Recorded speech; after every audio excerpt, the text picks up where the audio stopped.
My name is Francis French. I'm a space history author. I'm also a science educator.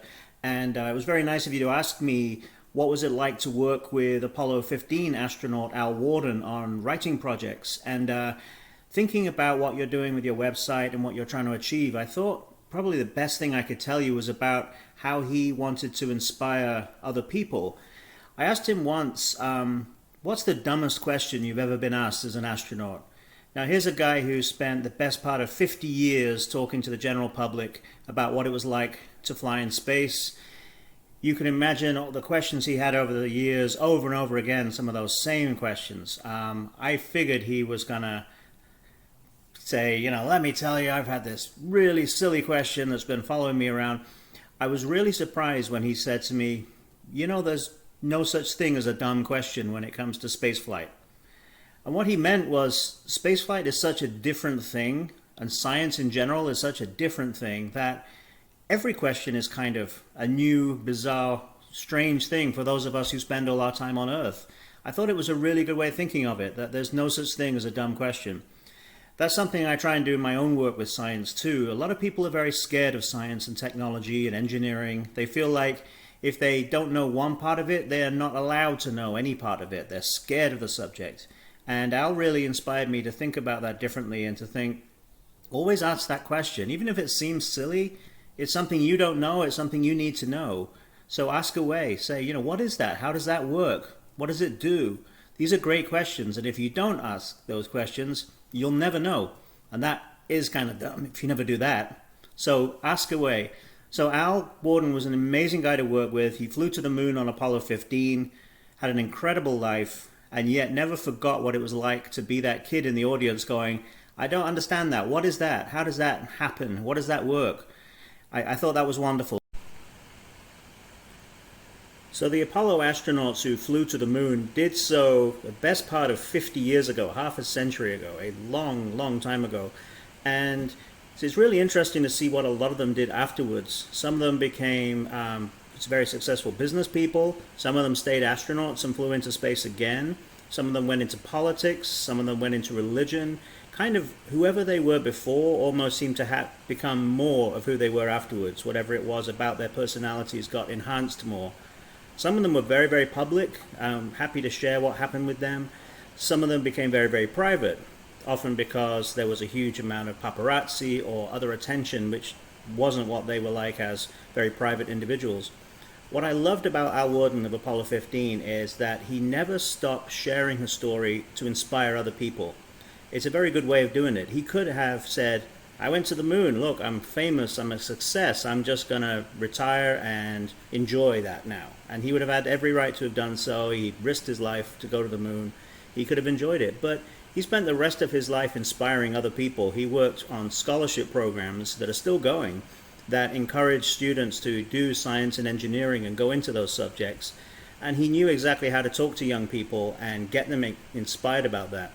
And I think there's a lesson in there for everybody, which is even if you are successful and you feel like, well, the world owes me something, you can feel that way if you want. But isn't it better if you turn that around and say, what can I do for somebody else? How can I make sure that if I was somebody that had a hard time getting into college, through my studies and doing what I wanted to do, let's make that a little easier for somebody else who's younger than me and coming up behind me there. So that's one of those things I really liked. Maybe even more important than flying to the moon. That's what makes a real hero, as somebody that does something selflessly for somebody else, the way Al Worden always did for decades afterwards, right up until the end of his life, just a very short time ago. So here's another story that Al Worden liked to tell about his Apollo 15 flight to the moon that really got me thinking about what really matters in life and what's important, and not to take other people's expectations over your own.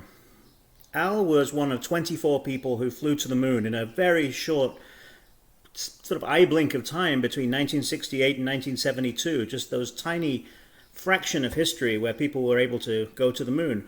And one of 24 people who did that. The trouble is, most people only remember the 12 of them who walked on the moon. And the other 12 orbited the moon while the people on the surface were exploring, or they were on missions that only orbited the moon. So Al kind of always got treated as if he got like the second best job, as if walking on the moon was the ultimate thing to do, and orbiting the moon was just kind of like nice but not so good. Al totally saw it a different way that really got me thinking. Al said, imagine if you had the chance to come to the planet Earth. You were from somewhere else, you came to planet Earth, and you were given two different choices. One of which would be to orbit the Earth and look at the beautiful sunrises and sunsets and the ocean and the blue of the ocean and the green and the brown of the land and see every part of this planet from orbit. Or you could land in one tiny little bit of this planet, maybe a gravel pit somewhere that didn't have any trees or any plants or anything, and just walk around maybe 3 miles at the most. You just get to explore a tiny little bit of rocky surface, and that's it. Which would you choose? Most people would choose flying around the planet than walking around a little bit of the surface. That's kind of what he got to do on the moon, and he loved it. He spent 6 days in orbit around the moon, 3 of them totally on his own, looking out at everything he could want to explore on the moon, doing all kinds of studies of the moon with his different cameras and other sensing equipment. He got to watch the Earth rise over and over again. If you can imagine the Earth so far away that you could put out your entire thumb and totally block it out, everything would be behind your thumb. Everybody you've ever known, everybody you've ever loved, everybody who's ever lived and died is all on that tiny little blue fragile marble that's so far away, 250,000 miles away at that point, and so tiny that you could put out your thumb at arm's length and block it all out. Everything you've ever known blocked out by your thumb. He got to see that as he was orbiting, and this beautiful blue sphere came over the horizon of this very barren, grey looking moon.